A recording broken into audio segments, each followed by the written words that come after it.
News World Headquarters in New York. This is World News Tonight with David Muir. Good evening. We finally made it to Friday, but we do have one more storm to get through. The third major winter storm of the week set to hit the Midwest, the South, and the Northeast tonight and tomorrow. 100 million Americans on alert with this. Tonight, the system moving out of the west now with heavy snow next for the Twin Cities, the Great Lakes, flooding and tornado threats from Louisiana right up to Pennsylvania, and then snow and ice in the Northeast tomorrow, Baltimore, Philadelphia, New York City. Tonight, the dangerous conditions in the west, LA County getting a half a foot of rain from this. Mud and rocks rushing onto the Pacific Coast Highway, sweeping an LA firefighter in his vehicle right off the road and into the water there. The firefighter did survive. Look at him right there. Meteorologist Lee Goldberg has the forecast. He'll time it out as the storm hits tonight and tomorrow. And ABC's chief national correspondent, Matt Gutman, with the images already coming in tonight. Tonight, that powerful winter storm now sweeping east after unleashing flooding rain, devastating mudslides, even a tornado on Southern California. Multiple mudslides hitting the same communities ravaged by the deadly wildfires. This wall of muddy water blasting through Malibu, trapping a firefighter inside his vehicle, sweeping it off the road and into the ocean. Hey, you all right? Get out! Get out! You all right? Was he in the vehicle? You can see he makes it out with only minor injuries. Are you okay? In hard-hit Altadena, torrents of water and debris shutting down streets. This is a neighborhood that survived the Eaton fire, but that mud flow just ripped through here. I want you to see that mailbox over there. That means we're standing on about 3 or 4 feet of mud. Within minutes, Ray Tyndale Sierra Madre home is besieged by sludge. Trash cans swirling, that SUV swamped. From the fires to the mud, did you anticipate this kind of whiplash? No, we've been through, I've been here almost 40 years, and we've had like 3 fires, nothing like this. This is like the perfect storm. That system even churning up a tornado in Oxnard. Home surveillance video showing the moment 60-mile-per-hour winds ripped through this neighborhood.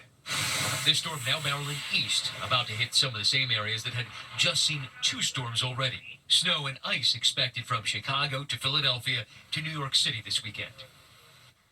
David, behind me is this catch basin, which was completely overwhelmed by the amount of mud and debris flowing through here. And you can actually see those workers in boats still trying to unclog that debris tower. The cleanup here along the fire scar areas is going to be monumental. That is, that same system continues to target the eastern half of the country now. David. That system on the move, Matt, as you said. Thank you, Matt. Let's get right to Chief Meteorologist Lee Goldberg from WABC. Lee, the storm moving quickly. What do you see tonight and tomorrow?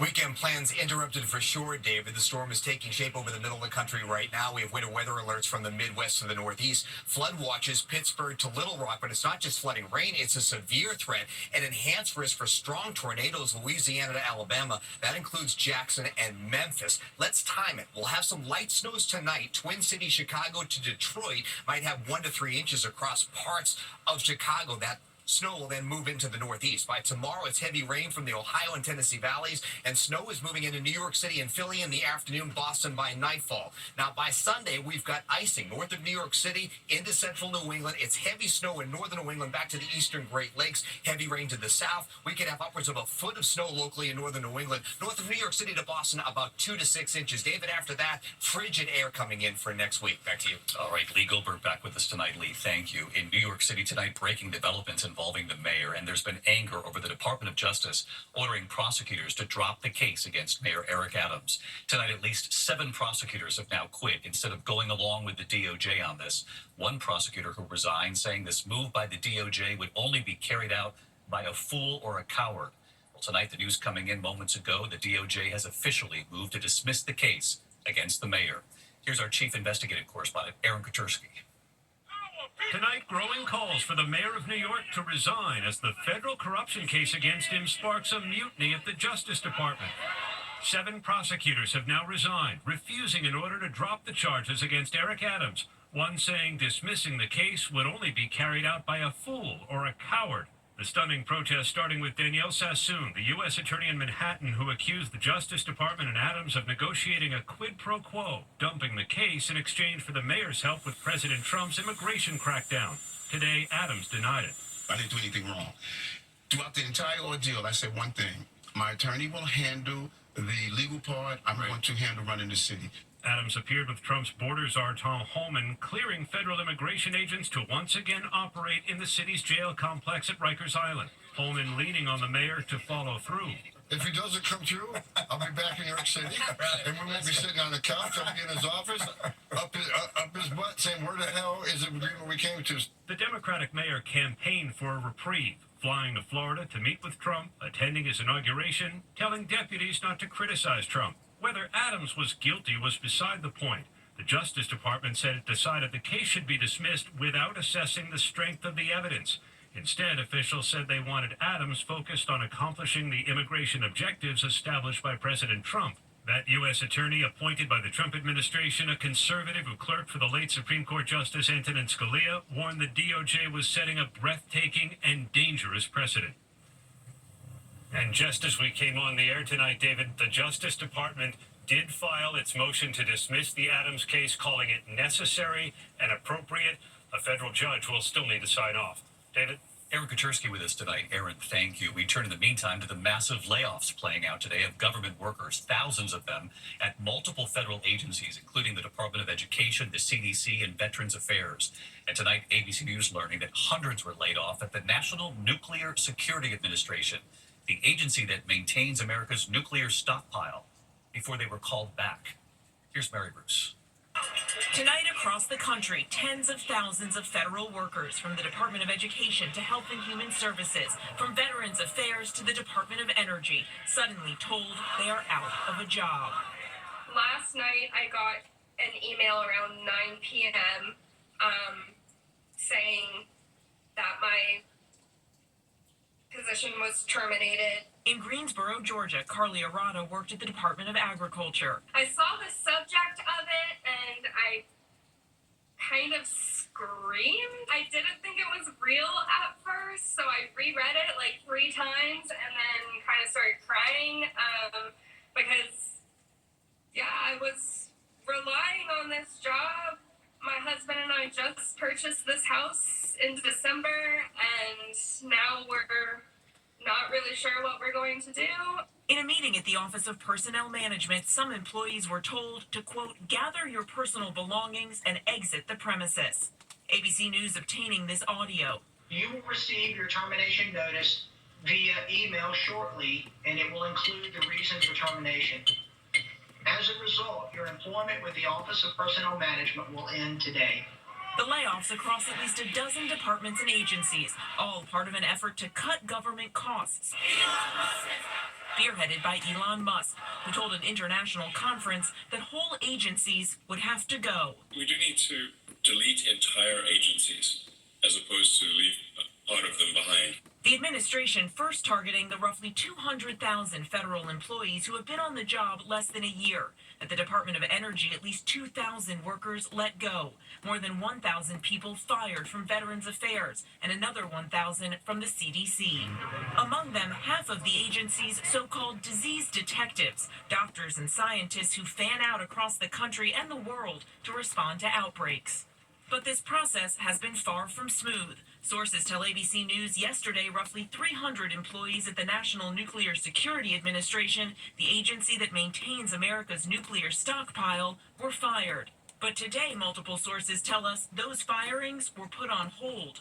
Managers frantically calling the fired employees back, telling them as of now they're not fired after all. Their security badges turned back on and their access to federal systems restored, at least temporarily. The firings sending shockwaves through the federal workforce. But President Trump today saying this dramatic workforce reduction is all part of the plan. We want to downsize government, but make it better. Run it better, but downsize.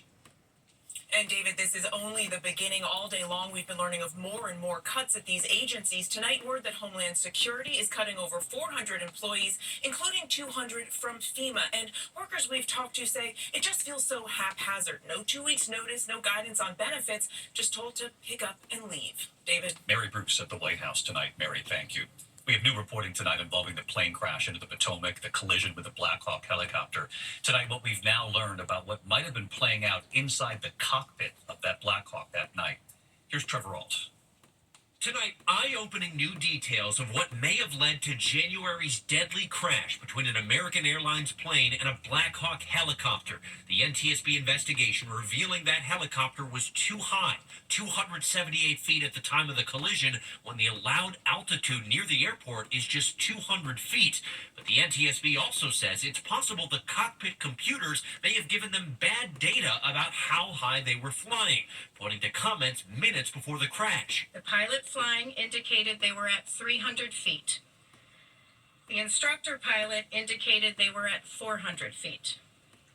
Neither pilot made a comment discussing an altitude discrepancy. Investigators also say there may have been a critical miscommunication, that the pilots may not have heard this audio of the air traffic controller telling them to avoid the incoming plane, a CRJ. The black boxes reveal the helicopter pilots were trying to speak to air traffic control at the same time, stepping on the audio of that crucial warning. David, the NTSB says these Black Hawk pilots were in the midst of a night vision goggles test, and now the agency is conducting a visibility study to determine if that may have hindered their sight.